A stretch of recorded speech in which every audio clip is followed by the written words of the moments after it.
Assalamu alaikum. Welcome to another episode. And my name is Osman Abdulrasheed. And today's episode, we're going to be talking about business.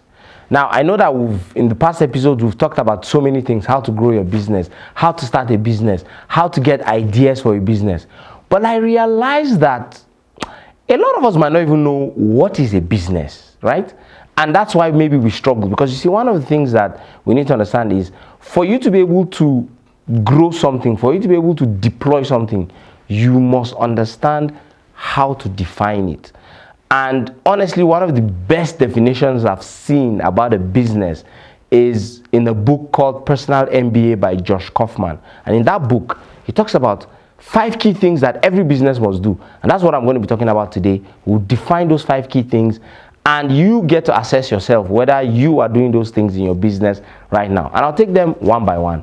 And he says that a business is a repeatable process. What does it, and you hear the word repeatable, it means that all the 5 things that we're going to do, you must repeat it all the time. Not as if sometimes you do it, sometimes you don't do it, right? So it's a repeatable process that creates and delivers something of value. That's the first criteria. The first criteria means that a business must be something that is creating and delivering something of value. And what does that mean? What does something of value mean? You see, a lot of times, business owners start something and they push it to market, and at the end of the day, they struggle and they say nobody's buying. The reason why nobody's buying is because you haven't shown the value in that thing, or the people that you are trying to deliver the value for don't find it valuable. So for example, imagine if you go and meet somebody that is thirsty in the desert, and you say you want to give the person ₦1,000,000, or you give the person a bottle of water. At that point in time, what is more valuable to the person, that ₦1,000,000 or the bottle of water? It has to be the bottle of water, because even if you give him the ₦1,000,000, if he ends up dying of thirst, then of what use is it? So that's why that's one of the things that business owners must understand. At every point in time, you must ask yourself, this product or service that I'm selling, that I'm pushing out, is it of value? And if it's of value, who is it of value for? That's why in the last, in one of the episodes behind, we talked about customer segment. And we said that for you to be able to grow your business, the first thing you need to do is you must know who your ideal customer is. Once you identify who your ideal customer is, then you know what is of value to them. And then you start to create a product or a service that is of value to that customer. So ask yourself this question: the product that you are selling right now, is it of value? And how do you know if it's of value or if it's not? You ask yourself, what is the problem that that product or service is solving? If your product or service is not solving a problem, then it means that it's really not of value. The bigger the problem that you're able to solve, the more value that you'll see in the market. The second definition, so after creating and delivering something of value, the second thing is that a business is a repeatable process that, we said, it creates and delivers something of value. The second thing is that other people want or need. So it's not just important for you to create something of value, but people must want it or need it. Now, how do you know, how will you be able to assess if people want or need your product? First things first is you must always carry out market research. And one of the easiest ways that you carry out market research before you come up with a new business or before you go into a particular market is to ask people questions. You send out questionnaires. You can send it out in text format. You can actually have one-on-one conversations with people. And the question is simple: as regards this particular thing. So let's say, for example, you want to open a gym, right? You want to open a gym and you're wondering, okay, how can I do it? Is there a market for this gym? You go to the area that you want to open a gym and you ask people, because remember, gym is about fitness. And if you remember in the past episode, we talked about every business is 3 markets that you sell to if you're trying to create a business or you're trying to come up with an idea. Remember, so first you must be helping people make more money, which is wealth, or you must be helping people improve their health, or you must be helping people improve their relationships. So a gym is under which of these 3? Health, right? So you ask people, what is your biggest problem as regards your health? right? And they'll tell you the problem. Sometimes they'll tell you, oh, it's because I eat too much. Oh, it's because I don't have way to work out. Oh, I don't have motivation. Then you begin to understand what the problem is. So sometimes you might want to start a business, but when you do your market research, you realize that the thing that you're trying to develop, the product or service you're trying to sell, is not what people want. So for example, imagine if you go to a place where, or maybe you go to a farm, all the people there are farmers, and you say you want to open a gym in the farm, in the area where all of them are farmers. You go there, you ask them what's your biggest problem with their health. They tell you, we don't have any problem, we are fit. You see all of them muscular and everything, because they are going to the farm and they are well, they are well built. But if you situate your gym where most of the people are office workers and they are sitting down and they're not very active, then you can now you can start to sell. So that's why it's important for you to make sure that before you start a business, it has to be something that people want or need. The third thing you need to look at in your business is whatever product or service that you have created, which is of value, then you identify that people want it or need it. The third question you must ask yourself is, are you selling it at a price that they are willing to pay? And this is where a lot of business owners get it wrong. They come out, they put a price that they just feel that that's the price that it should be, and guess what happens? People are not willing to buy it. And so you must understand that whatever product or service you are selling, to whichever client you want to sell it to, you have to know the client very well, to the point where you understand that whether that product or service is at a price that they are willing to sell. I'll give you an interesting scenario. You see, the Nigerian economy has been, dwindling in the past couple of years. And there's something that has happened now in our economy, which is called the sachetization of the economy. And what does that mean? It means that the things that will sell are things that are sold in sachet. If you look at it, everything now that you can think about has been sold, even bleach. There's sachet bleach now. Why? Because there's no disposable income. People don't have money. So instead of them to buy a whole bottle of bleach, they'll just buy a sachet that they use for that particular wash. Even things like cooking gas. Before, for you to buy cooking gas, you have to buy the 12.5. But now there's the small 3 kg, there's the 6 kg and all that. Why? It's because of the sachetization of the economy. So peak milk, for a long time, peak milk felt like a premium brand, a premium milk. And so they didn't really, they didn't really want to sell in sachet.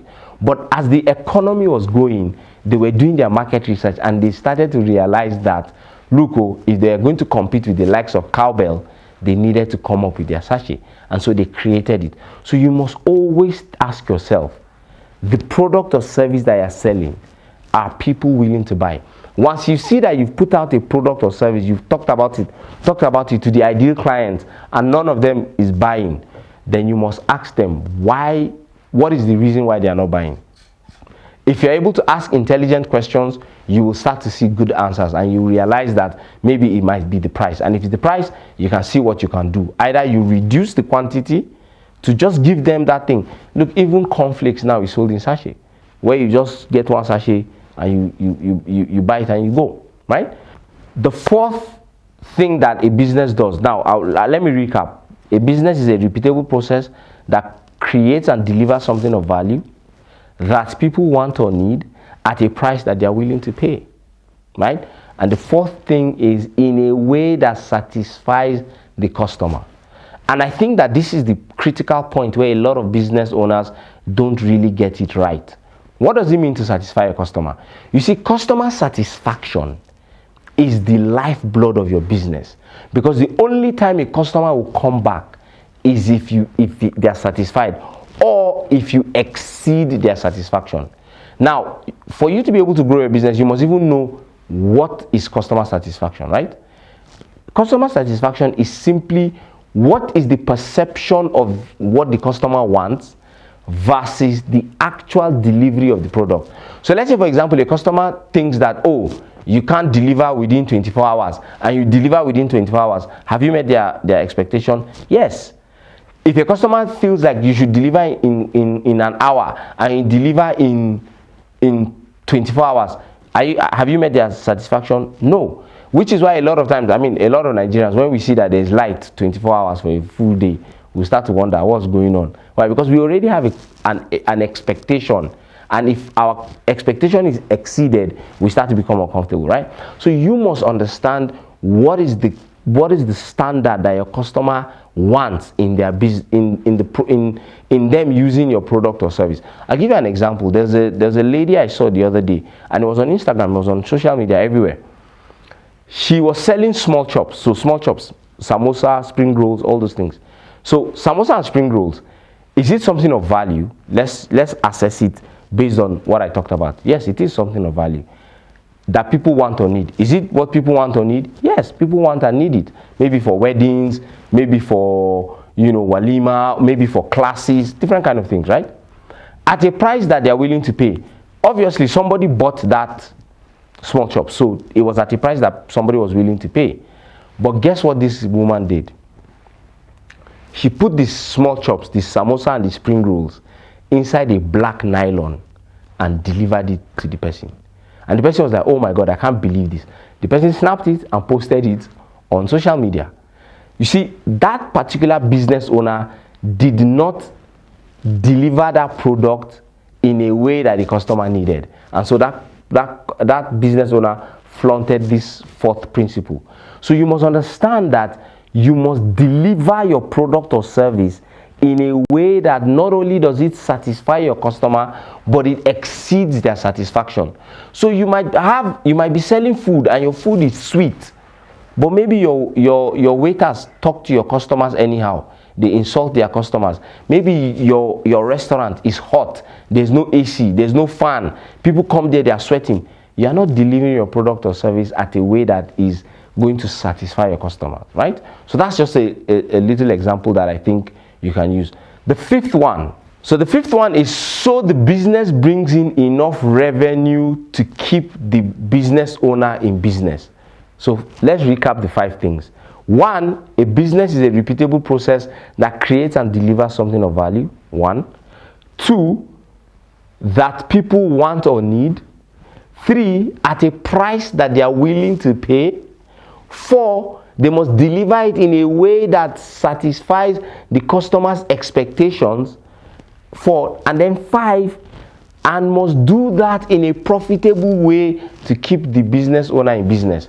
And this is where a lot of business owners struggle, because a lot of times they do all those 4, but that business is not able to bring in enough revenue for the business owner to stay in business. And how do you know whether your business is bringing enough revenue for you? It's simple. Check and see how much is your expenditure as a person. You must first understand personal finance before you can understand business finance. So check your personal finance. How much do you need in your business to stay in, as a person, as a human being, to stay afloat? Now ask yourself the question, can your business pay you salary worth that amount that you need as a human being to survive? If your business cannot pay you, then there's a problem. You might want to think about diversifying your business to other things, not shutting down the business, but diversify and find other income streams so that you can boost up the revenue of the business so that it can pay you. Because if it doesn't pay you, guess what will happen? You become frustrated. Somebody calls and they are ordering for small chops. They are shouting on the person. Why? Because you're like, this thing you're even selling, this thing you want to buy itself, is not even going to satisfy me. I'm not even going to make money at the end of the month that will be enough for me. So you must also always check and see what is it that you need to be able to survive as a human being, just you and your family. And then ask yourself, can the business fund your lifestyle? If the business cannot fund your lifestyle, then you now ask yourself another question. Because you see, the quality of life that we live is determined by the quality of questions we ask ourselves. So instead of saying that, oh, this business cannot satisfy my needs, you ask yourself a smarter question by saying, how can this business satisfy my needs? And then you see what are the other things that you can do, what are the strategies that you can use to be able to see how you can grow your business. And I'm sure that if you do these 5 things, inshallah, you see that your business will continue to grow, and you will see that you start to make revenue that is important. But make sure that you are always understanding what your customers want and need, and you are continually supplying them, and not only just supplying them, but you're exceeding their expectations. Thank you for joining us. It's been amazing having you in all these episodes. I hope that this particular episode has also added more value to you. Like I said, don't hesitate. Keep bringing in your suggestions, bringing in your questions, and inshallah, I know that we'll find time to answer those questions in the future episodes. Thank you very much. I am Osman Abdulrasheed. Assalamu alaikum. Goodbye.